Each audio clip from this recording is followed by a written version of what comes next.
ಮಹಿಳೆಯರು ಹಣ ಹೂಡಿಕೆ ಮಾಡೋದು ಎಷ್ಟು ಮುಖ್ಯ ಅಂತ ಅನ್ನೋದು ತುಂಬ ಇಂಪಾರ್ಟೆಂಟ್.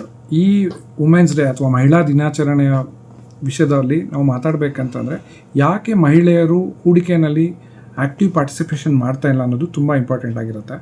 ಅದನ್ನು ಮಾಡೋದಕ್ಕೋಸ್ಕರ ಅವರು ಮೊದಲೇ ಪ್ಲ್ಯಾನ್ ಮಾಡಬೇಕು. ಅವ್ರ ಕೈಲಿ ಆಗಲಿಲ್ಲ ಅಂದರೆ ಅವರು ಎಕ್ಸ್ಪೀರಿಯನ್ಸ್ ಇರೋವಂಥ ಒಬ್ಬ ವ್ಯಕ್ತಿಯ ಹೆಲ್ಪನ್ನು ತೊಗೋಬೇಕು. ಎಷ್ಟು ಬೇಗ ಅವರು ಹೂಡಿಕೆ ಮಾಡೋದಕ್ಕೆ ಶುರು ಮಾಡ್ತಾರೋ ಅದು ಅವ್ರಿಗೆ ಒಳ್ಳೆಯದು. ಎಷ್ಟೊಂದು ಬಾರಿ ಏನಾಗುತ್ತೆ ಅಂತಂದರೆ ಭಯದಿಂದ ಅವರು ಯಾವುದು ಇನ್ವೆಸ್ಟ್ಮೆಂಟ್ ಮಾಡೋದಕ್ಕೆ ಹೋಗಲ್ಲ. ಎಲ್ಲ ದುಡ್ಡು ಇಲ್ಲ SBI ಅಕೌಂಟಲ್ಲಿರುತ್ತೆ ಅಥವಾ FDನಲ್ಲಿರುತ್ತೆ. ಹಾಗಾಗಿ ಅವರು ಮಹತ್ವದ ಕ್ಷಣಗಳನ್ನು ಅಥವಾ ದಶಕಗಳನ್ನು ಕಳ್ಕೊಂಡ್ಬಿಡ್ತಾರೆ.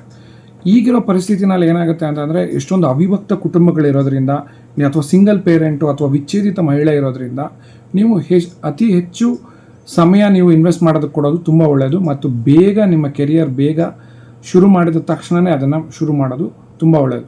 ಇದನ್ನು ಮಾಡೋದ್ರಿಂದ ನೀವು ಮತ್ತು ನಿಮ್ಮ ಕುಟುಂಬವನ್ನು ಒಂದು ಒಳ್ಳೆಯ ಗುರಿ ಮುಟ್ಟುವುದರಲ್ಲಿ ಹೆಲ್ಪ್ ಮಾಡ್ತೀರಾ. ಸೊ ಇದು ತುಂಬ ಮುಖ್ಯ.